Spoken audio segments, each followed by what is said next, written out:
ఒకసారి మొత్తం కలిపండి.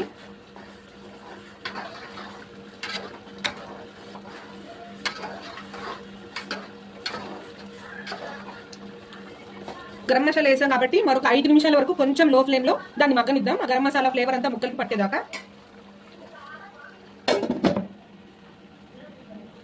సో 5 నిమిషాలు అయిందండి. స్మెల్ తెలుస్తుంది. ఒకసారి మూత తీసి చూసుకుందాం. కొంచెం చిక్కబడిందండి పులుసు కూడా.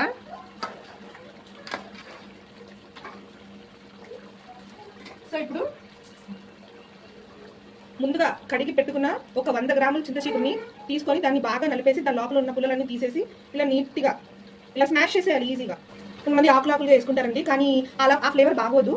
సో ఇలా ట్రై చేయండి. అలా కూడా ఓకే, బట్ ఇలా ఒకసారి ట్రై చేయండి. నేను దీన్ని వేస్తున్నాను.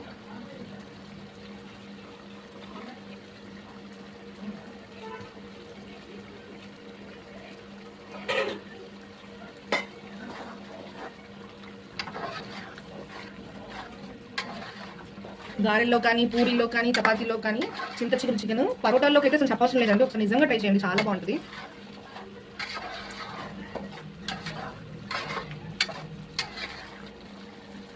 ఇది యాక్చువల్లీ మా నాన్న స్టైల్ అండి. మా నాన్న మాకు ఇలానే చేసి పెట్టేవారు. మా అమ్మ వేడిగా ఆవిడ వేసేది. ఇప్పుడు ఆయన లేరనుకోండి. అయినా వాళ్ళు మనకి నేర్పించిన వంటలు అవి మనం వండుకున్నప్పుడల్లా వాళ్ళకి జ్ఞాపకం చేస్తూనే ఉంటాయి. మనకు వాళ్ళు గుర్తొస్తూనే ఉంటారు మనం తిన్న వ్యక్తి ముద్దకి. ఒక్కసారి ఉప్పు చూసుకుందాం. నాకు లైట్గా ఎక్కడో పడుతుందండి.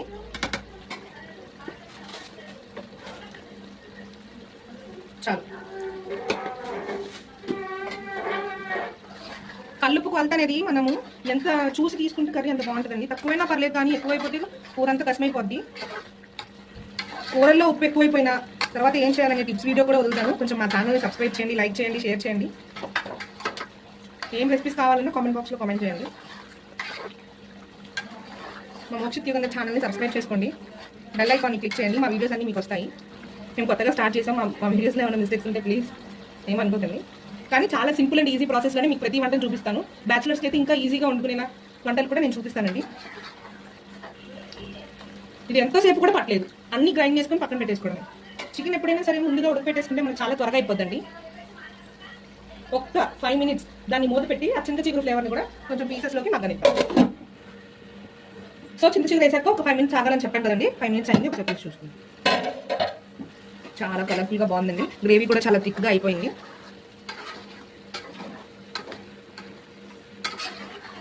చాలా బాగుందండి. చాలా ఈజీ ప్రాసెస్. ఒకసారి మా స్టైల్లో ట్రై చేసి చూడండి, మీకు డెఫినెట్గా నచ్చుతుంది. స్టవ్ ఆఫ్ చేసేసానండి కర్రీ.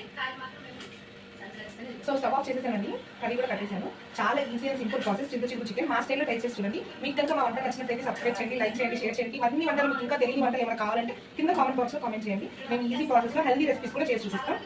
రోజుకో వీడియో వదులుతామండి, చూస్తూ ఉండండి. అప్పటి వరకు బాయ్.